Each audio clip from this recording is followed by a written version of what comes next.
Hello, I'm here with Kathleen McLaughlin, Chief Sustainability Officer of Walmart. Thank you for joining us at Climate Week NYC. Oh, thanks. It's a delight to be here. What is the message that Walmart is trying to convey this year at Climate Week? The message we're trying to convey this year at Climate Week NYC is that time is of the essence and we need climate action now to avoid the worst effects of climate change. So we're here to galvanize support for climate action, to make the case that climate action is in the interest of business and civil society and government. And we're going to be making several announcements this week about what we're trying to do, not only at Walmart within our own operations, but in conjunction with our entire supplier base across categories, across countries, and nonprofits that we work with, our customers, and many others in 4 areas: climate, nature, waste, and people. Because ultimately, this is all about saving people as well as the planet. So for climate, we're really on a drive to get to zero emissions in our own scope 1 and 2. And through our Project Gigaton, we've now engaged 2,300 suppliers in practical climate action to transform consumer product supply chains, food systems, to decarbonize them. So with those 2,300 suppliers, we're now at about 230 million metric tons emissions avoided based on the reports from them. That's a quarter of the way to our goal of a gigaton emissions removal by 2030. So we want to advocate for that and bring everybody along and just showcase some of the ways people can accelerate progress on climate. Related to that, nature. Scientists say nature can be as much as a third of the solution. So working to transform supply chains to work in harmony with nature.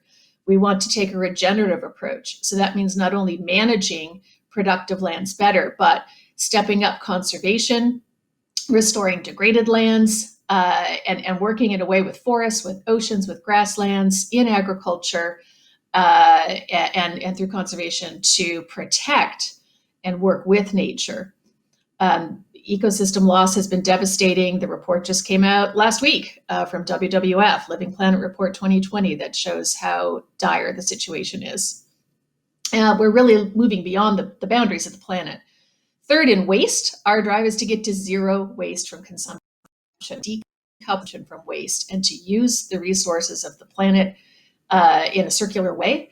So we will galvanize support for actions in food waste, actions in packaging, especially plastic packaging, with Ellen MacArthur and others. That's something that's very important to us, working across all of our suppliers to reduce, substitute, move to recyclability and recycling of materials. And then finally, people. It's critical through this that we also work to not only respect human rights around the world through supply chains, but create economic opportunities, create safer, healthier products for people. So even though our focus is on climate this week, that's a critical part of the agenda. Thank you, Kathleen. That's a huge, really huge and contribution, and really comprehensive as well. It's really impressive to hear how you're doing so much in tackling emissions and the carbon emissions, but also covering all the other bases as well. It's pretty amazing. Of course, this year, 2020, has been pretty different to most years. How have the events of 2020 changed how you're confronting climate change? Well, yeah, we started this year thinking it was going to be the super year for climate, for nature, and it's turned out to be the super bummer year on many fronts. Obviously the pandemic, and also in the U.S. in particular, the increased focus on racial equity, the increased awareness of the inequity, not just in the U.S. but other places too.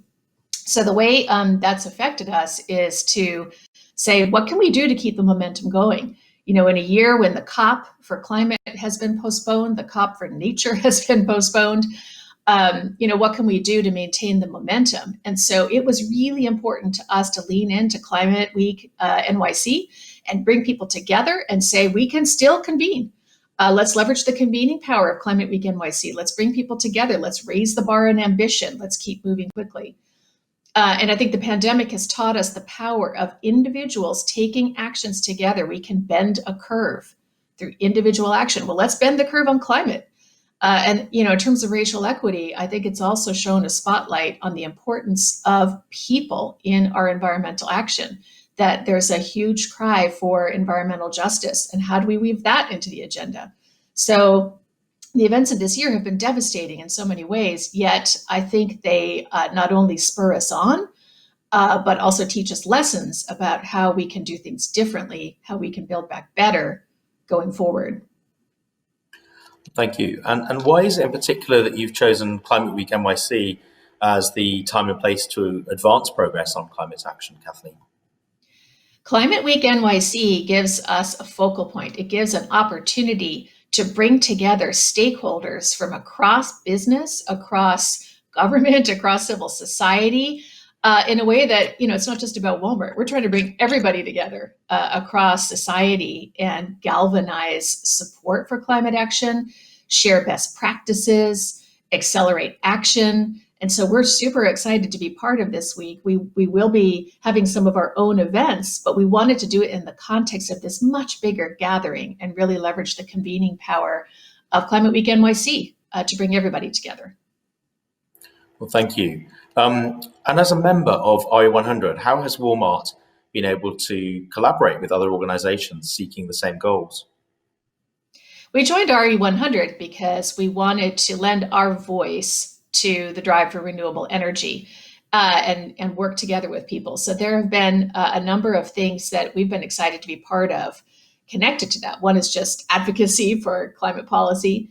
Another has been some deals that we've done, some power purchase agreements. So for example, connecting with Google and Georgia Power in a project. And then just last week, we announced something that we call the Gigaton Power Purchase Agreement, which we're doing with Schneider Electric. That's leveraging the procurement teams of Walmart and our scale to offer to suppliers the opportunity to participate in purchasing renewable energy. So we're really excited about that. Not everybody has a procurement team for renewable energy. So this allows us to democratize action to renewables and contribute to the grid. We're hoping this will actually help lend net new renewable generation capacity in the US and really find a way to get others to participate and benefit from that. Well, it's really incredible. It's fantastic how you're taking so much action and bringing your suppliers with you as well, and influencing so many other companies to take action, but also enabling them to do it much more easily than they would be able to without you. So thank you, Kathleen. Thank you very much indeed for participating in Climate Week. Thank you. Thanks so much for having me here.